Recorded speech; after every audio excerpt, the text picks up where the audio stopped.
La procrastination n'est pas toujours une question de paresse. En réalité, c'est souvent le signe de quelque chose de plus profond. Parfois, c'est la peur de l'échec. Et si je n'y arrive pas? D'autres fois, c'est la peur du regard des autres. Que vont-ils penser de moi? Il arrive aussi que l'on repousse une tâche simplement parce qu'elle semble trop lourde, trop compliquée ou mal définie. Et notre cerveau, lui, cherche naturellement à éviter tout ce qui paraît flou ou inconfortable.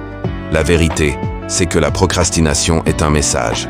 Elle révèle une peur, un manque de clarté ou une énergie en baisse. La première étape pour en sortir, ce n'est pas de se juger, mais d'être honnête avec soi-même.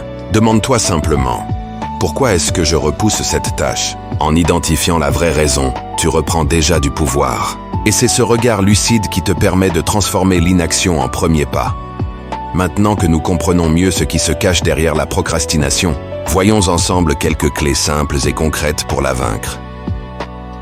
Premier conseil, diviser les grandes tâches en petites étapes. Une des méthodes les plus efficaces pour dépasser la procrastination, c'est de réduire ce qui semble immense à quelque chose de simple et faisable. Quand tu regardes une montagne entière, tu as envie de fuir. Mais si tu te concentres seulement sur le premier pas, ton esprit se met en mouvement. Écrire un livre ne commence pas par des centaines de pages, mais par quelques lignes posées aujourd'hui. Monter un projet ne commence pas par un plan parfait, mais par un premier appel ou un simple email.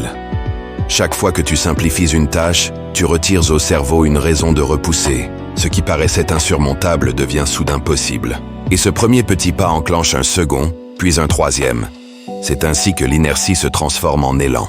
Et c'est cet élan, plus que la motivation passagère, qui finit par te conduire à l'accomplissement. Utilisez la règle des 2 minutes.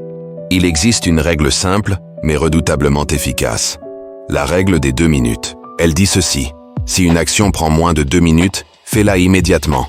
Répondre à un message, ranger un objet, noter une idée, ce sont de petites choses, mais elles évitent l'accumulation qui finit par nous écraser. Et cette règle cache un autre secret.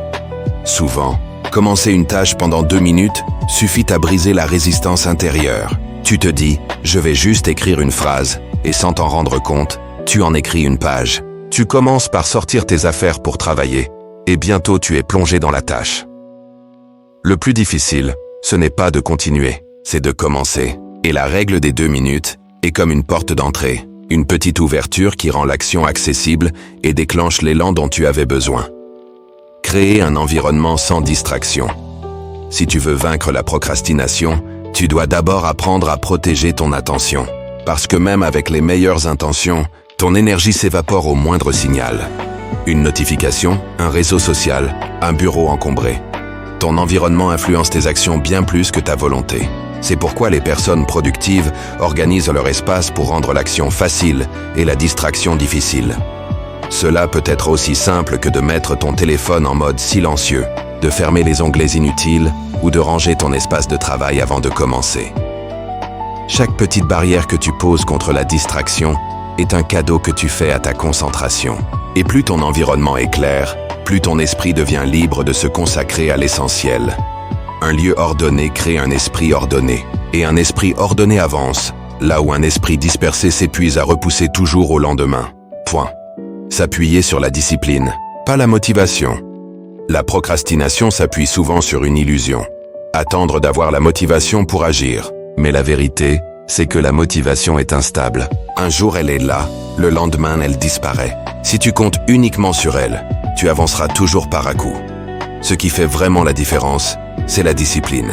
La discipline, c'est l'engagement à agir, même quand tu n'en as pas envie. C'est transformer une action en habitude, jusqu'à ce qu'elle devienne naturelle. Un écrivain ne finit pas son livre parce qu'il est toujours inspiré, mais parce qu'il s'assoit pour écrire, chaque jour, qu'il en ait envie ou non. Un sportif ne progresse pas parce qu'il est motivé en permanence, mais parce qu'il s'entraîne avec régularité.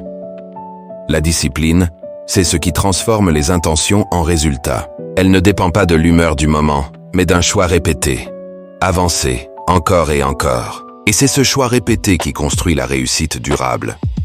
En conclusion, la procrastination n'est pas une fatalité. Elle n'est pas un signe de faiblesse, mais simplement une habitude que l'on peut transformer.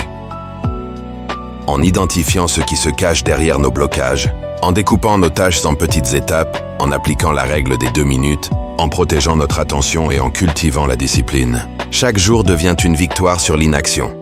Souviens-toi, ce que tu repousses aujourd'hui, c'est peut-être l'opportunité qui peut changer ta vie demain. Alors n'attends pas le moment parfait. Commence par un petit pas et laisse l'élan te porter. Abonne-toi à Sagesse pour tous pour recevoir chaque semaine des clés simples et puissantes pour passer à l'action et avancer vers la meilleure